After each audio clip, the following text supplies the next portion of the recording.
অজ্ঞানতিমিরান্ধস্য জ্ঞানাঞ্জন শলাকয়া চক্ষুরুন্মিলিতং যেন তস্मै শ্রী গুরবে নমঃ। শ্রীকৃষ্ণ চৈতন্য প্রভু নিত্যানন্দ, শ্রী অদ্বৈত গদাধর, শ্রীবাসাদি গৌর ভক্তবৃন্দ। প্রথমেই পরমারাধ্য গুরু মহারাজের রাতুল চরণে জানাই ভুল লুণ্ঠিত সংখ্যাতীত সাষ্টাঙ্গ দণ্ডবৎ প্রণাম। তিনি যেন আমার প্রতি কৃপা কটাক্ষ বর্ষণ করেন। থাম্বনেল দেখে আপনারা বুঝেই গেছেন আজ ঠিক কি বিষয় আলোকপাত।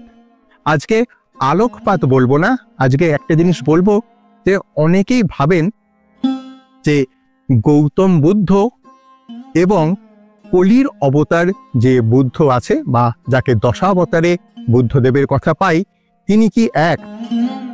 যদি এক হন তাহলে এই বুদ্ধদেব কে?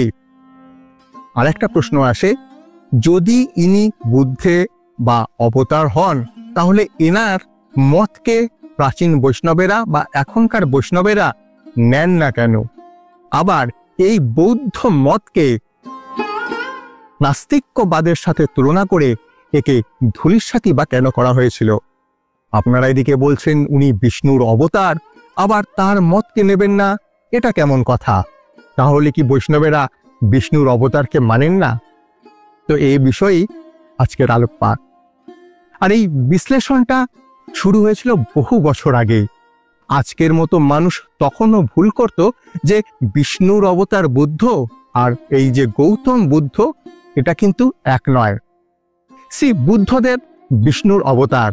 আমাদের শ্রীমদ্ ভাগবত গ্রন্থ বলছেন শ্রী বুদ্ধ হলেন স্বয়ং বিষ্ণুরই একটি অবতার, এবং ভাগবত পুরাণে এইভাবে এটার উল্লেখ পাই আমরা, তত কলৌ সংপ্রবৃত্তে সংমোহা সুরুচ্ছিসাম বুদ্ধা নামনা জিনসুতা ইকোটেষু ভবিষ্যতে। অর্থাৎ একবিংশ অবতারে কলিযুগ শুরু হলে যারা দেবতাদের বিদ্বেষ করে বা হিংসা করে তাদেরকে মোহিত করার জন্যে বিষ্ণু বুদ্ধ নামে জিনের পুত্র রূপে ইকট দেশে জন্ম নেবেন।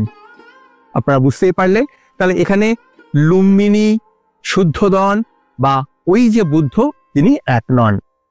তাই বুদ্ধদেব হলেন বিষ্ণুর অবতার, আর তিনি অবশ্যই বৈষ্ণবদের শ্রদ্ধার পাত্র। কিন্তু তিনি যেই মত প্রচার করেছিলেন তা ছিল দানবদের মোহিত করার জন্যে। সেই জন্যেই এই মতকে বৈষ্ণবেরা গ্রহণ করলেন না। যেমন শ্রী চৈতন্য মহাপ্রভু শঙ্করাচার্য সম্পর্কে বলেছেন চৈতন্য চরিতামৃতর মধ্যলীলার 6 নম্বরে, আচার্যের দোষ নাহি ঈশ্বরের আজ্ঞা হইল, অতএব কল্পনা করি নাস্তিক শাস্ত্র কইল। অর্থাৎ শঙ্করাচার্যের মতধারা ঈশ্বরের আদেশে প্রচারিত হয়, আর সেই কারণেই তিনি কল্পিতভাবে নাস্তিক দর্শন প্রচার করলেও মহাপ্রভু তাকে কিন্তু আচার্য হিসেবেই গ্রহণ করেছেন। এই নাস্তিক মতটি আসলে অসুরদের বিভ্রান্ত করার জন্য সময় বিশেষে দরকার ছিল। তাই এই মতটা স্থায়ী ধর্ম নয়, বরং নৈমিত্তিক বা প্রয়োজন ভিত্তিক। প্রথমেই বলে রাখি, এই সমস্ত জিনিস আমরা আপনাদের সামনে আনছি প্রভুপাদের বিশ্লেষণ অনুসারে। আর হ্যাঁ, আপনারা কমেন্ট করে লিখতেই পারেন যে দুই বুদ্ধের ভেতরে যদি কোনো পার্থক্য থাকে সেটা যদি আপনারা জানতে চান কমেন্ট সেকশনে আমাকে লিখে জানাবেন। এবারে আসল কথায় আসি। তাই একজন প্রকৃত বৈষ্ণবের জন্য এই মত গ্রহণযোগ্য নয়। বৈষ্ণবেরা যখন বুদ্ধদেবের বা শঙ্করাচার্যের মূর্তি দর্শন করেন তখন তারা প্রথম জনকে অর্থাৎ বুদ্ধদেবকে বিষ্ণুর রূপ জেনে আর দ্বিতীয় জনকে অর্থাৎ শঙ্করকে বৈষ্ণব জ্ঞান করে শ্রদ্ধায় প্রণাম করেন। কিন্তু তাদের প্রচারিত দর্শন যেমন বৌদ্ধবাদ বা মায়াবাদ বৈষ্ণবেরা গ্রহণ করলেন না, কারণ এগুলো অসুর বিমোহনের জন্য প্রচারিত। শ্রী জয়দেব গোস্বামীপাদ, যিনি গীত গোবিন্দ রচনা করেছেন, তিনিও একজন বৈষ্ণব ছিলেন। তিনি তার স্তব কবিতায় লিখেছেন, নিন্দসী যজ্ঞ বিদেরহ শ্রুতি জাতম সমাহৃত দর্শিত পশুঘাতম কেশপোদ্ধৃত বুদ্ধ শরীর জয় জগদীশ হরে। আপনারা সবাই জানেন। এই কারণেই বৈষ্ণবেরা যেভাবে বুদ্ধদেবকে শ্রদ্ধা করেন তা বৌদ্ধদের দৃষ্টিভঙ্গি থেকে একেবারে আলাদা। বৈষ্ণবেরা ঈশ্বরে বিশ্বাসী এবং তারাই প্রকৃতপক্ষে কায় মনোবাক্যে অহিংসা পালন করেন। কিন্তু বৌদ্ধরা মুখে বলে অহিংস পরমধর্ম, অথচ ভাগবতের দশম স্কন্ধ অনুযায়ী তারা পশু হত্যা বা আত্মঘাতী আচরণ করে। এমনকি অনেক সময় তাদের প্রাথমিক নৈতিক আচরণও অনুপস্থিত থাকে। কেউ কেউ তো মৃত প্রাণীর মাংস খাওয়ার মতো কাজেও ব্যস্ত। তাই যদিও বুদ্ধদেব বিষ্ণুর অবতার ও তার মূর্তিকে পূজা করা হয়, তবুও সেটি তার প্রকৃত পূজা যদি তা বৈষ্ণবীয় পদ্ধতিতে হয়। শ্রী পরমহংস ঠাকুর এই ব্যাপারে বলেছেন যে বুদ্ধদেবের মন্দিরের রক্ষণাবেক্ষণ উচিত সদাচারী হিন্দুদের দ্বারাই হওয়া, তবে সেখানে যেন কোনো ছাগ বলি না হয় এবং যেন কোনো সাত্ত্বিক বিষ্ণু ভক্ত ব্রাহ্মণ বুদ্ধদেবের পুজো করেন, এটা হিন্দুদের নিশ্চিত করাই উচিত।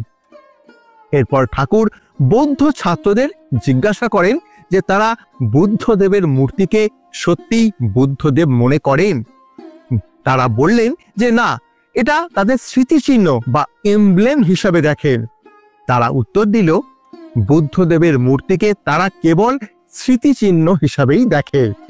তখন পরমহংস ঠাকুর বললেন, বৈষ্ণবেরা মূর্তিকে শুধু প্রতীক নয়, বরং ভগবানের স্বয়ং রূপ হিসাবেই মানেন। তারা বিশ্বাস করেন যে মূর্তি ও ভগবানের মধ্যে কোনো পার্থক্য নেই।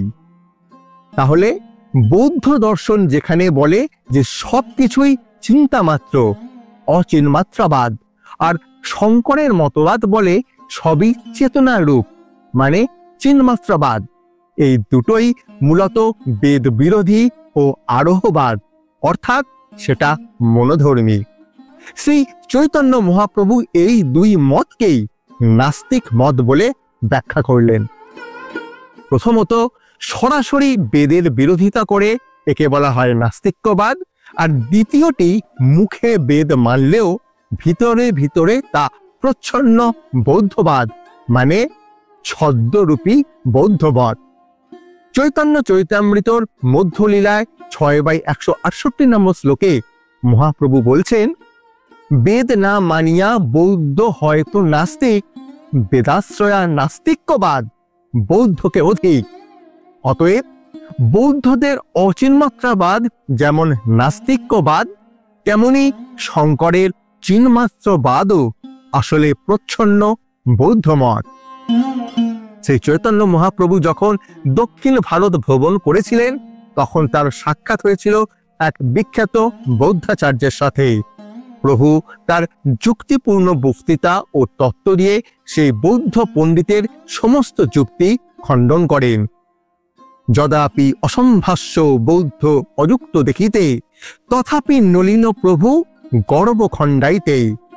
বৌদ্ধাচার্য নব প্রশ্ন সব উঠাইল, দৃঢ় যুক্তি তর্গে প্রভু খণ্ড খণ্ড কইল। দার্শনিক পণ্ডিত সবাই পাইল পরাজয়, লোকে হাসা করে বৌদ্ধ পাইল লজ্জা ভয়। তো এই ছিল আজ বুদ্ধের ব্যাপারে আমাদের বৈষ্ণবীয় মতবাদর্শ, এবং কেন এটি বৌদ্ধ মত বলছে এবং কেন এটি নাস্তিক্যবাদের সাথে মিল আছে, বা কেনই বা এই বৌদ্ধ মতকে খণ্ডন করা হয়েছিল।